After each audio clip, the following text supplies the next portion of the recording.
For the American Council on Science and Health, I'm Anna Samovska with your daily news update. Two pharmaceutical companies have announced they plan on cutting down on their cervical cancer vaccines in some of the world's poorest countries in order to get the girls vaccinated. Merck, the second biggest U.S. drug maker, has spent several years testing programs in Rwanda, where 95% of young girls have received the standard 3 doses of the HPV vaccine. Compare that to 1/3 in the U.S. The companies plan to sell their vaccines to low-income countries for about $4.50 per dose. That's a 95% discount. Here's some perspective from ACTIA President Elizabeth Whelan. Now, in the United States, we don't worry a lot about cervical cancer because we have very good screening and very good early treatment should it occur.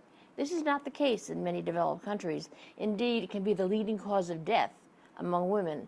So to have an HPV vaccine available at minimal cost is really good news. And for more on that story, head to our website, hsdispatch.com.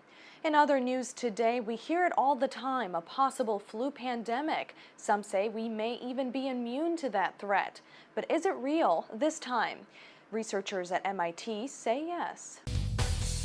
A new study says that current flu vaccines may not be effective against some virus strains that currently circulate in animals, but they are very similar to the 1968 Hong Kong flu, which killed approximately 1 million people worldwide. Now, the good news is that some strains are less harmful than the seasonal flu, but the team is conducting more studies to figure out which ones could be dangerous. And now for your Friday funnies.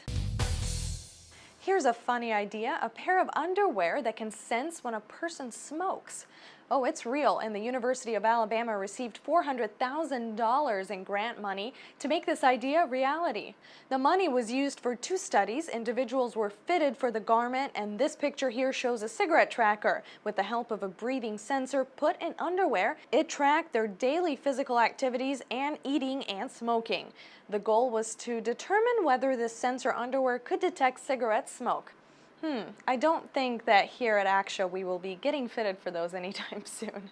And for more on those stories, check out our website, hsdispatch.com. I'm Anna Samovska for the American Council on Science and Health.